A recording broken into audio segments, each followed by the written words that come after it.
Hey everybody, do you know what time it is? It's time to review some capitalization and punctuation. We've got some things that we notice are getting in the way of really getting our meaning across in our writing, so we're going to go over it today and do some review. So first thing, capitalization, take some hints and have some mints. I think people are forgetting the rules of capitalization. So this is just a little acronym to help us remember, when do I capitalize? When do I make a letter uppercase in my writing? So mints.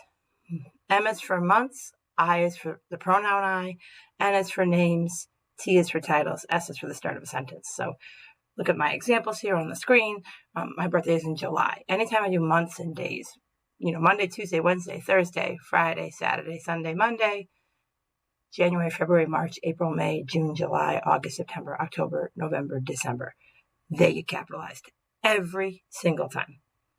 Pronoun I should never, ever. When an I stands alone, it is never lowercase. It is always uppercase. Always, always.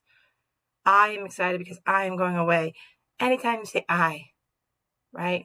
You're important. I am very important. I am number one. I get capitalized every single time. Names of proper nouns, right? Nouns are person, place, and things. So any names of specific people, places, or things get capitalized. So if you look at the example here in red, Mary went to the White House and also saw the Declaration of Independence. Mary is a person. Her first and last name, if her last name was Smith, Smith would be capitalized, right? The White House is a specific place. If I'm doing states, countries, nationalities, they get capitalized. And then specific things that have specific names, like the document, the Declaration of Independence. Titles, all major words in a title get capitalized. So like we read the breadwinner. Breadwinner gets capitalized, right? So all the major words in a title get capitalized. And then the start of sentences. The first letter of every sentence is always capitalized. So say the T and the. When you start a sentence, you start with a capital letter every single time. So if you remember your mints, if you have your mints, you'll know that's when I capitalize. Like, do I capitalize this? Go through the list. Is it a mint? Is it one of my mints? Do I capitalize this? Punctuation at the end of every sentence. A sentence is a complete thought. When you end a complete thought, you come to a full stop at the end. You either use a period, a question mark, or an exclamation point. Periods are used the most.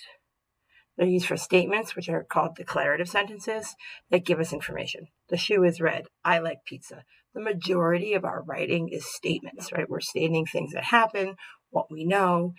It's going to end in a period. When in doubt, use a period, all right? But complete thought. When I come to the end of a thought, I put in a period. Question marks ask something. It's called an interrogative sentence. What are you doing? When did you go? When you're asking a direct question, you end it in a question mark. Exclamation points show sudden or strong feelings. There's a fire. This is the best I ever had. You end with an exclamation point. Notice all of them, I said them differently, right? A statement is very bland when I say it. I am talking to you. A question mark, I raise my voice at the end of a question sentence. So if I'm raising my voice for a question, I end in a question mark. Do you understand? Would end in a question mark. Exclamation point, right? You've got feeling behind it. I finally get it! Exclamation point.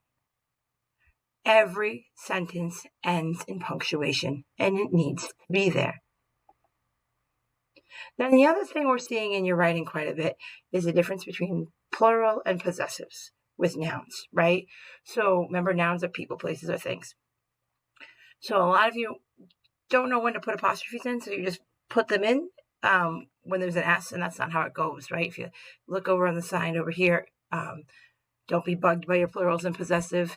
If I have more than one of something, right, it's plural, and I just put the S, bugs. Just gets an S. The bugs like to eat apples. The dogs are outside. But if it owns something, I put the apostrophe in the S. The bug's apple is red. The bug owns the apple. So if there's a noun after it, right, and it belongs to that thing, that's when I use an apostrophe. that is the dog's leash.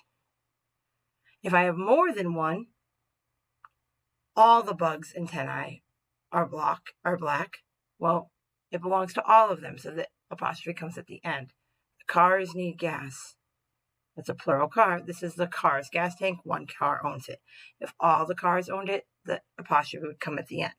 So apostrophes with nouns just come when it owns something, right after it owns something. So now I want you guys to try it, see what you can do.